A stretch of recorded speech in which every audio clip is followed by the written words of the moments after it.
I'll tell you what, Percy said. If that toothless old whoremaster will sell you that Corona box for 4 cents, I'll sneak some cotton batting out of the dispensary to line it with.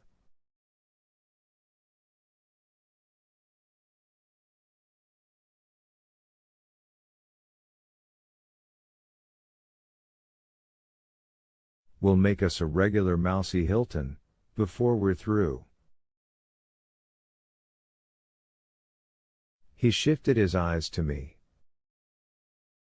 I'm supposed to write a switch room report about Bitterbuck, he said. Is there some pens in your office, Paul? Yes, indeed, I said. Forms, too. Left-hand top drawer.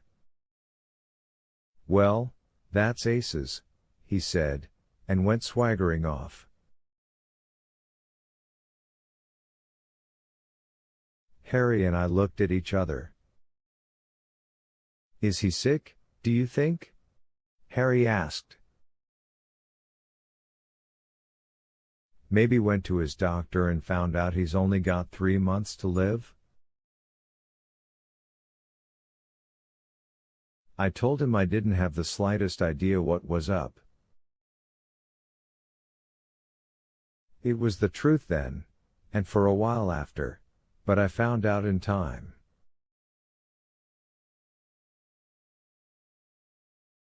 And a few years later, I had an interesting supper table conversation with Hal Moores.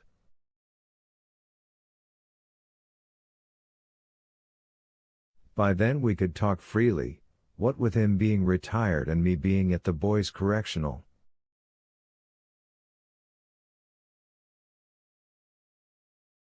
It was one of those meals where you drink too much and eat too little, and tongues get loosened.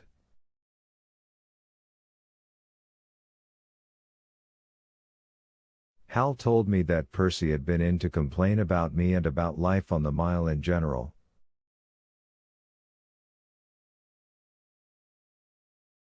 This was just after Delacroix came on the block, and Brutal and I had kept Percy from beating him half to death.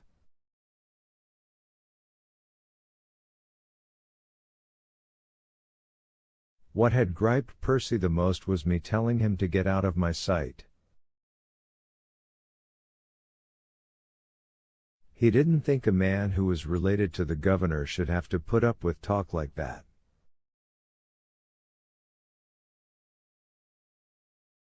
Well, Moores told me, he had stood Percy off for as long as he could, and when it became dear to him that Percy was going to try pulling some strings to get me reprimanded and moved to another part of the prison at the very least, he, Moores, had pulled Percy into his office and told him that if he quit rocking the boat, Moores would make sure that Percy was out front for Delacroix's execution.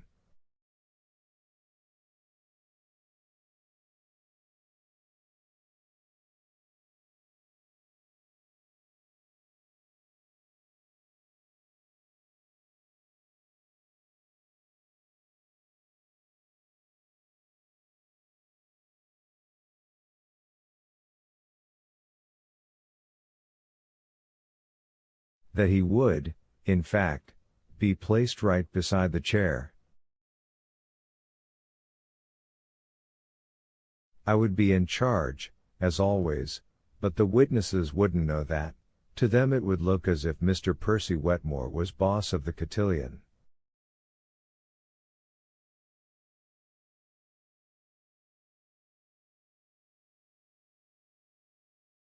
Moores wasn't promising any more than what we'd already discussed and I'd gone along with, but Percy didn't know that. He agreed to leave off his threats to have me reassigned, and the atmosphere on E Block sweetened.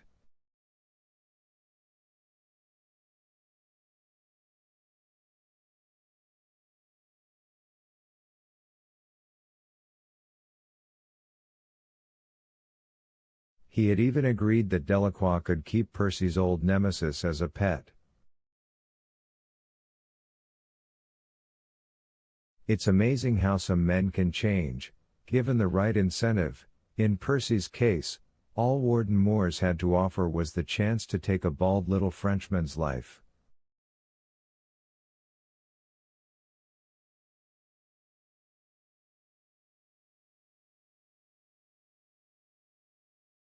"9. Toot Toot felt that 4 cents was far too little for a prime Corona cigar box, and in that he was probably right. Cigar boxes were highly prized objects in prison.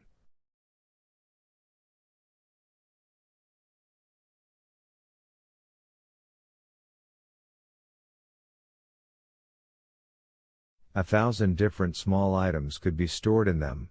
The smell was pleasant, and there was something about them that reminded our customers of what it was like to be free men.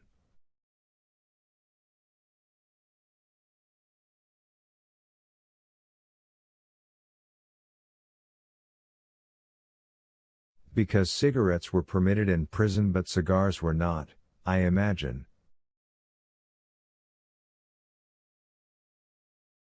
Dean Stanton, who was back on the block by then, added a penny to the pot, and I kicked one in, as well.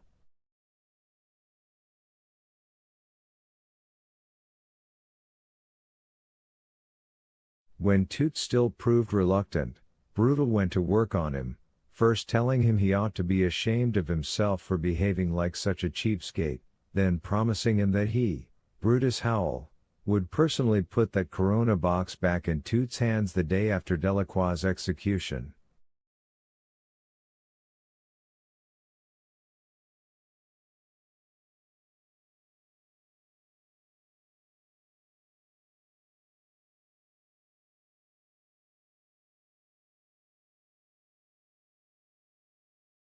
$6 might or might not be enough if you was speaking about selling that cigar box. We could have a good old barbershop argument about that, Brutal said, but you have to admit it's a great price for renting one.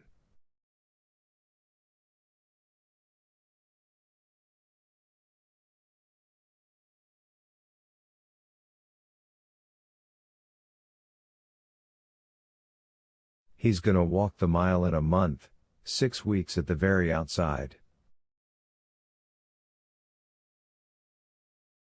Why, that box'll be back on the shelf under your cart almost before you know it's gone.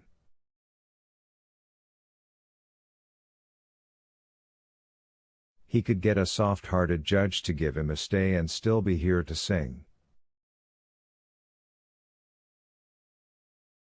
Should old acquaintances be forgot, Toot said, but he knew better and Brutal knew he did. Old Toot Toot had been pushing that damned Bible-quoting cart of his around Cold Mountain since Pony Express days, practically, and he had plenty of sources, better than ours, I thought then.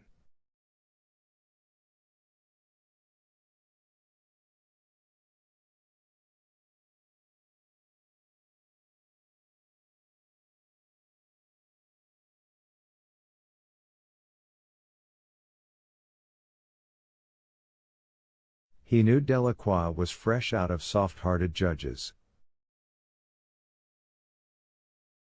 All he had left to hope for was the governor, who as a rule didn't issue clemency to folks who had baked half a dozen of his constituents.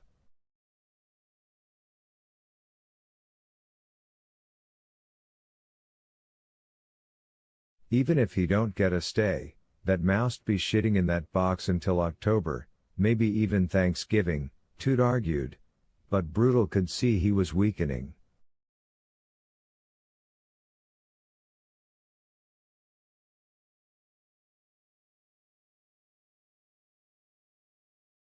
Who gonna buy a cigar box some mouse been using for a toilet?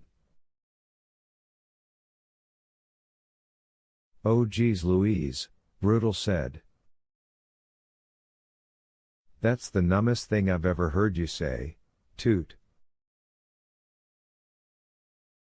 I mean, that takes the cake.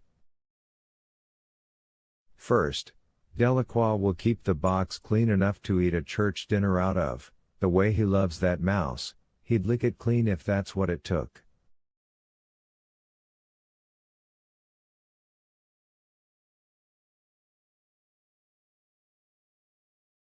Easy on dat stuff, Toot said, wrinkling his nose. Second, Brutal went on, mouse shit is no big deal, anyway.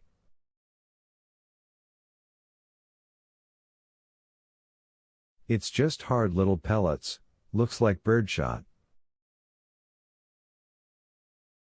Shake it right out. Nothing to it.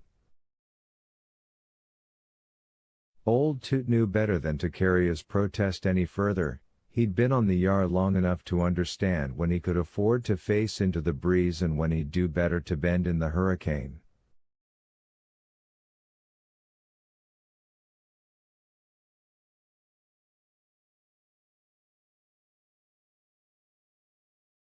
This wasn't exactly a hurricane, but we blue suits liked the mouse, and we liked the idea of Delacroix having the mouse, and that meant it was at least a gale.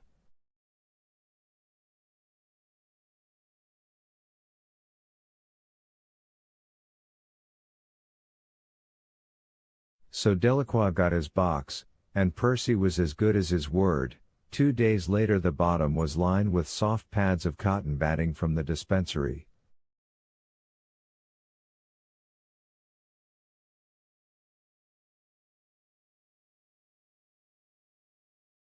Percy handed them over himself, and I could see the fear in Delacroix's eyes as he reached out through the bars to take them.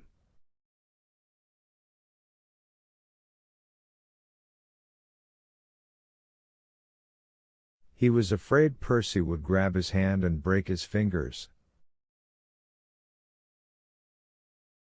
I was a little afraid of it too, but no such thing happened.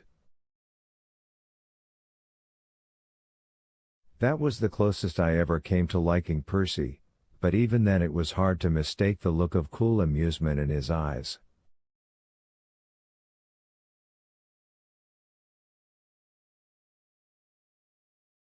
Delacroix had a pet, Percy had one too. Delacroix would keep his, petting it and loving it as long as he could. Percy would wait patiently, as patiently as a man like him could anyway, and then burn his alive.